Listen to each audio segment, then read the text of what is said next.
Buenos días, hoy es lunes 25. Como todos los días le doy gracias a Dios porque me permite estar con ustedes. A ustedes gracias siempre por la sintonía con la que apoyan el programa. Una bendición temprana y con la bendición comenzamos el día, los análisis el día de hoy. El primer análisis lo vamos a hacer en el concierto internacional, toda vez que Vanessa Neumann, presidenta de la compañía de análisis de riesgo político asimétrica, indicó que la situación de Venezuela podría acarrear de alguna forma intervención en términos de una crisis humanitaria y está señalando que los días de Maduro como presidente de Venezuela están contados. Está señalando eh, esta analista que el régimen de Maduro se está desmoronando porque tiene una creciente crisis humanitaria y señala el 60% de los niños menores de 5 años están ahora gravemente desnutridos. Está señalando por demás que Venezuela es la mayor cleptocracia de la historia en términos de la cantidad de dinero que se han robado y está siendo ejemplo en el mundo. Por cierto, es menester señalar que cuando uno termina de ver las intervenciones en la Asamblea General de Naciones Unidas, uno tiene que terminar señalando que el problema de Venezuela es un problema global.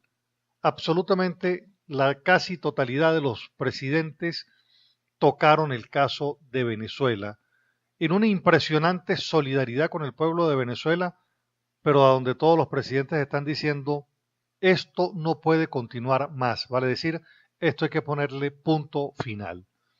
Bueno, entonces volvemos al análisis de Vanessa Neumann. Ella señala entonces que los días de Maduro están contados. Dice que Venezuela ha ido incumpliendo pagos de intereses del bono correspondiente al 15 de septiembre.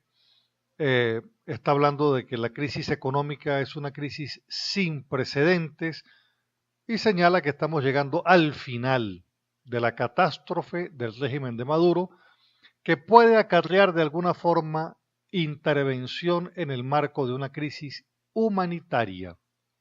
El resto de la región tiene que dar un paso adelante y unirse, dice esta analista. Pero fíjese usted esto que está sucediendo entonces. Ella plantea el tema de la crisis humanitaria y en Colombia se está planteando un severo problema con el caso de Venezuela, porque hay hay enfermedades que en el mundo y en Venezuela ya habían desaparecido, pero que en Venezuela volvieron a reaparecer. Y entonces los venezolanos que van a Colombia, casos como Chagas, difteria, malaria y otras enfermedades transmisibles que antes fueron controladas en Venezuela y en Colombia, están apareciendo nuevamente en el norte de Santander y en Colombia como consecuencia de el riesgo de salud pública cuando pasan las personas de Venezuela a Colombia.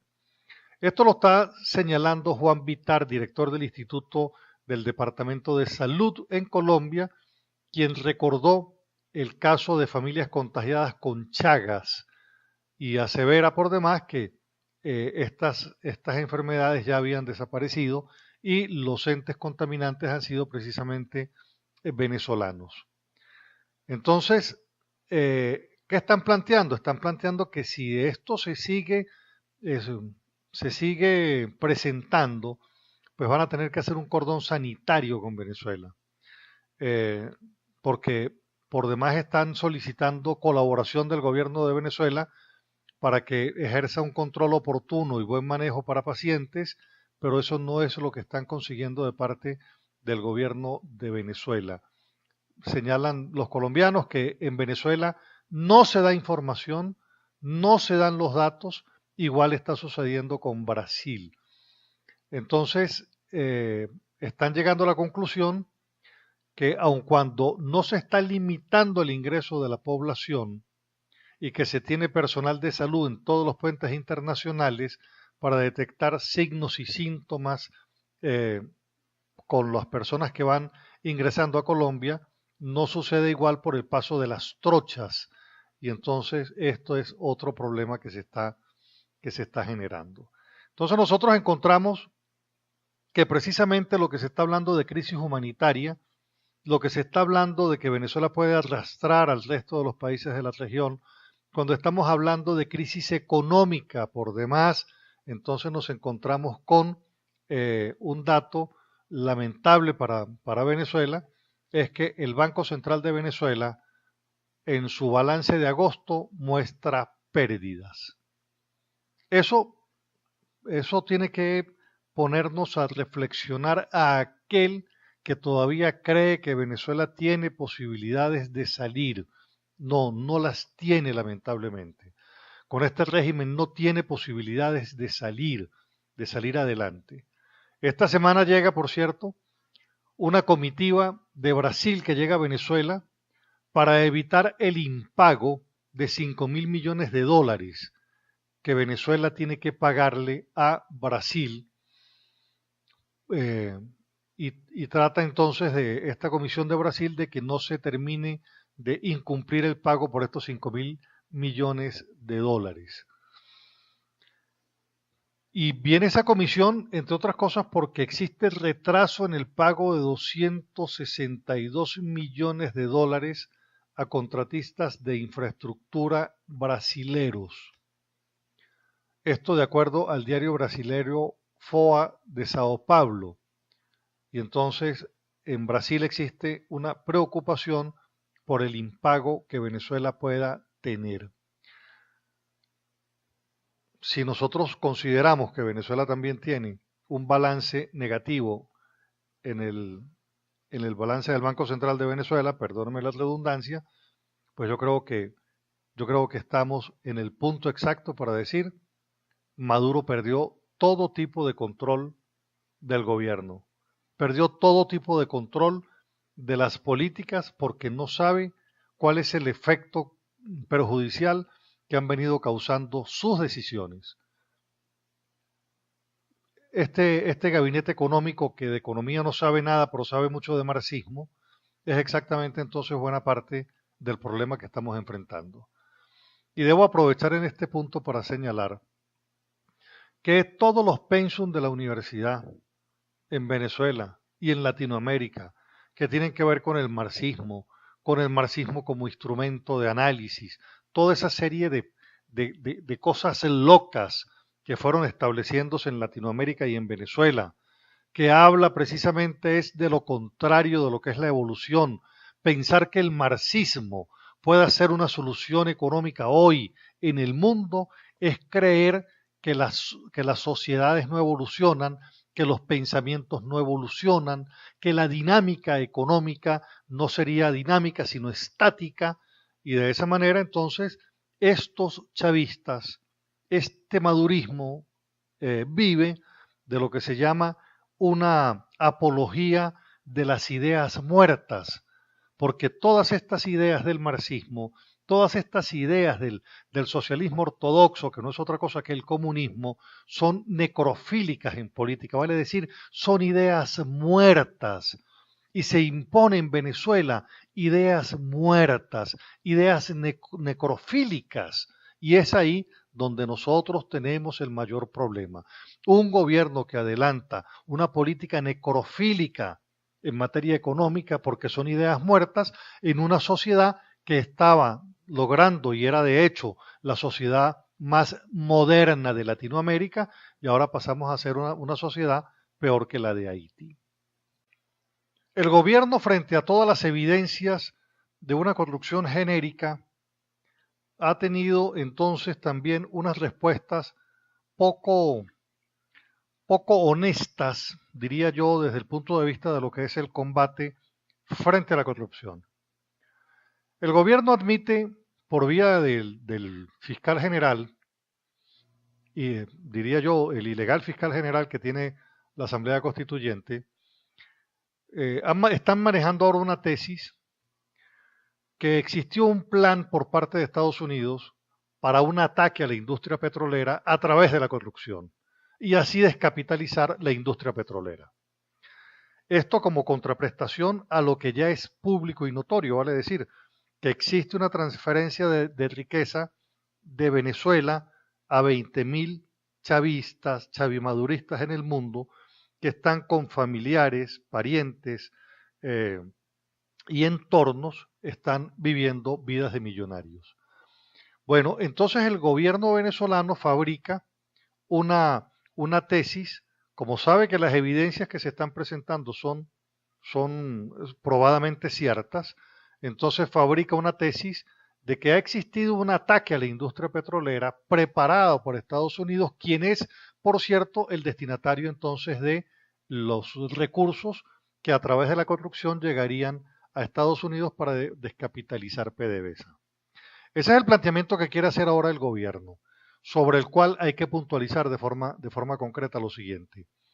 Todo lo que se recupere, todo lo que se confisque, todo lo que se pruebe que está en manos de chavimaduristas en el mundo, que tiene origen, que no tiene origen legal, sino origen de la corrupción, vuelve a las arcas de Venezuela después que salga el gobierno de Maduro, porque si no se lo van a volver a robar.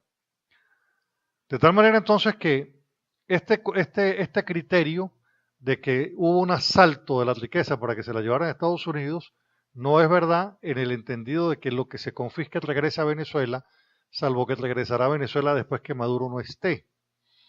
Entonces, el plan que sí existió con sobreprecios para desangrar la industria petrolera, que efectivamente se desangró y quedó descapitalizada, ¿verdad?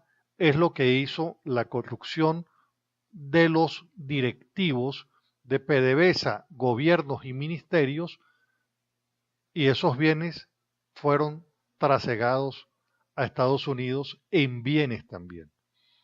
Es precisamente por eso que es oportuna el recuerdo de que el viernes les presenté la información conforme al cual el gobierno de los Estados Unidos, a través del Departamento del Tesoro, está abriendo averiguación e investigación de forma transversal sobre todo lo que tiene por origen los fondos de venezolanos en el exterior provenientes de contratos de terceros, de contratos directos, indirectos, préstamos, etcétera, que tengan que ver con el gobierno de Venezuela, para determinar las inversiones inmobiliarias que se han hecho en Miami y en Panamá por parte de venezolanos, de dónde es que surgieron esos fondos.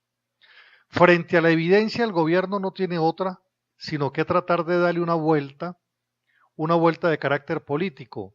Y admite, Tarek William Saab, admite que efectivamente existen 41.000 contratos, escúchelo bien, 41.000 contratos cuyos montos en los contratos oscilan a esos 35.000 millones de dólares que admite fueron desfalcados de PDVSA. 35.000 millones de dólares en 41.000 contratos. Contratos con sobreprecios, para usted de contar. Entonces, ¿qué sucede? Que los rojos rojitos vinculados al desfalco de una averiguación que en Estados Unidos tiene ya años, está determinando, ¿verdad?, que quiénes son los que se robaron, los que se cogieron, los que desviaron los recursos de PDVSA y sus filiales a las cuentas personales. Y esto es importante entonces que lo tengamos claro, porque este desfalco de los chavistas contra PDVSA es el más escandaloso que se haya vivido por parte de alguna industria petrolera en el mundo. Así como Odebrecht es en el mundo la empresa más corrupta y la que ha corrompido más gente en 120 países, PDVSA es exactamente la empresa cuyo desfalco a título de las cuentas personales es el más histórico, nunca se había dado y por supuesto el más escandaloso. Por eso es que entonces existen ya presos en Estados Unidos vinculados a la empresa petrolera, y esto pues va a continuar obviamente, porque ahora el gobierno dice que va a revisar el tema de Petropiar y Petrocedeño, investigando esas filiales que también son investigadas a nivel de Estados Unidos y otros países, precisamente por lo mismo, porque en el mundo existe la convicción de que en Venezuela, de que Venezuela fue asaltada, de que Venezuela fue asaltada y su riqueza fue a manos, a manos particulares. Y en el caso de Petropiar y Petrocedeño, igual que que las otras eh, eh, estructuración de empresas mixtas, debo recordar que esas empresas mixtas las fue creando Chávez con chavistas y empresarios internacionales a los efectos de crear asociaciones con el Estado, con particulares chavistas y empresas internacionales y empresas de otros estados a los efectos de crear empresas, y con ello iba favoreciendo, por supuesto, su entorno chavista. De esa manera entonces empezamos a apreciar cómo lo que antes fue una especulación desde el punto de vista de lo que existía, y ya después Estados Unidos empezó a presentar cuentas claras sobre la investigación, entonces frente a la evidencia, ahora viene el gobierno a decir que eso es verdad, pero que entonces el cuento es al contrario, que Estados Unidos montó el plan para llevarse los recursos de Venezuela a Estados Unidos y no simplemente admitir, como debería hacerlo, castigo para todos los corruptos y que caiga quien caiga. Ahora, pero ¿cómo se firman 41.000 contratos para defalcar a PDVSA con 35.000 millones sin que el presidente de PDVSA se entere? Eso es lo que tiene que preguntarse el gobierno, porque debe saber que al venezolano, el gobierno debe saber que al venezolano no lo estafan dos veces con el mismo truco, y ya debe saber que los venezolanos no creemos lo que están diciendo. Ahora revisemos, a propósito de un informe de la Federación Nacional Avícola de Venezuela, revisemos lo que nosotros hemos venido afirmando de forma reiterada. Es el hecho de que la condición de crisis en la que estamos se debe precisamente a las decisiones que el gobierno ha ido tomando en búsqueda de generar la escasez, porque sobre la escasez viene el racionamiento, y con el racionamiento la dominación del venezolano. Es lo que llama Trotsky la dominación por hambre, ese dictador que existió en la Unión de Repúblicas Socialistas Soviéticas y que al parecer Maduro pues se ha erigido en un fiel seguidor de esas políticas. Fíjense lo que dice el informe de la Federación Avícola Nacional. Dice que en Venezuela 42 kilos de pollo era lo que consumían los venezolanos aproximadamente en un año. Consumía entre 160 y 223 huevos cada año. En ese tiempo entonces entran los ministros estos de alimentación, Carlos Osorio, etcétera, y empiezan con los temas de la política esta de distribuir, de que yo distribuyo, que el otro no, sino que yo, etcétera. Y entonces empezó a existir una reducción de importación de alimentos, de pollitos bebés, de los insumos que producen esta importante cantidad de pollos que el venezolano antes consumía producidos en Venezuela. Es importante destacar que el propio informe del comercio, de comercio exterior que publica el Instituto Nacional de Estadística revela que en el 2013 se dejaron de importar insumos, alimentos y medicinas. Y no, como dicen ahora, que es desde las sanciones de Estados Unidos, porque las sanciones de Estados Unidos es sobre los bienes de los enchufados. Entonces, fíjese, dejan de importar lo que es indispensable para la producción. ¿Y qué va a suceder? Pues que la producción cae, eso es lo que va a suceder, que la producción cae. ¿En cuánto cayó la producción? En un 49%, y vamos a ver cómo es esto de forma discriminada. Aparecen entonces las irregularidades en la importación. Sale el ministro, vuelve el ministro, el tema del reciclaje, para entonces concretarnos en las cifras. En el 2012, el año cerró con 20 millones de gallinas ponedoras que permitían producir 1.300.000 cajas de huevos, considerada la caja de huevos de 360 unidades por mes. Eso permitía distribuir 10.000 toneladas métricas de pollo. 10.000 toneladas métricas de pollo. Se adelanta entonces el plan de expansión para reducir la importación de esa proteína, y entonces la política posterior fue cambiando.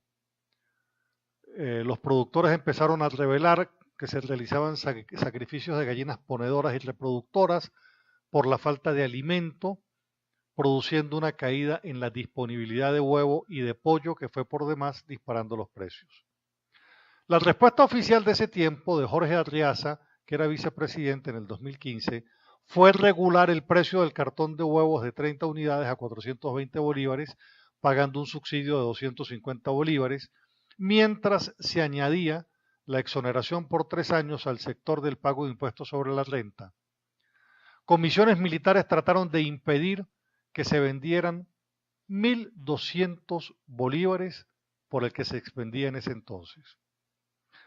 Los resultados, la pérdida estrepitosa de inventarios. Solo en el 2016 se perdieron casi 4.500.000 gallinas ponedoras, mientras la producción de huevos bajó de 15 millones de cajas a 7 millones de cajas. Vale decir, empieza el proceso de la regresión. Estamos hablando entonces que para cuando Maduro toma la presidencia en diciembre del 2012, pasando de 2015 a 10 millones de aves, mientras las reproductoras sufrieron más al pasar de 10 a 4 millones, una pérdida del 60% en menos de 5 años. ¿En qué estamos? Estamos en una pérdida sistemática de la producción como consecuencia de las decisiones del gobierno. Este informe revela que el gobierno sustituyó la importación del insumo para producir en Venezuela por traer el pollo completo del exterior, liquidando al productor y por supuesto ya no se trae el insumo y por tanto se deja de producir. Cae la producción de gallinas y huevos en el gobierno de Maduro. 1.551.000 millones de huevos se han dejado de producir, según la memoria del Ministerio de Agricultura y Tierras desde el 2012 al 2015, una reducción del 34%.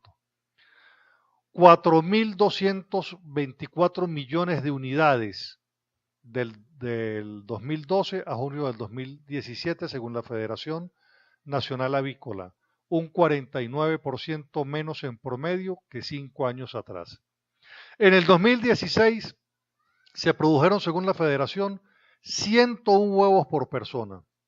Si consideramos una población de 28 millones en el país, implica que el consumo es de 2 por semana y medio en promedio.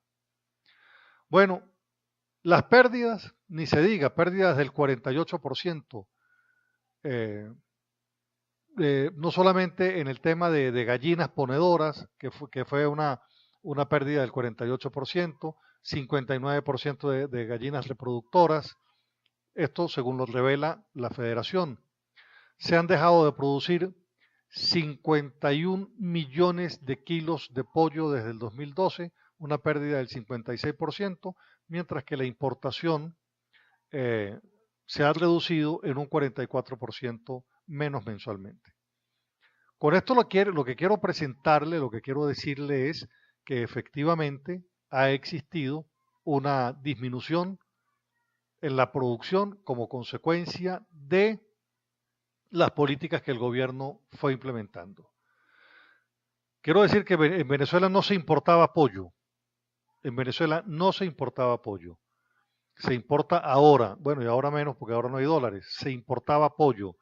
En la Cuarta República, en la Quinta todavía no se importó pollo, pero con estas políticas del gobierno de liquidar la importación de insumos, pues entonces lo que hizo fue acabar con la producción nacional para privilegiar el negocio de la importación, que fue el negocio de los ministros. Es ahí donde están las razones de esta escasez.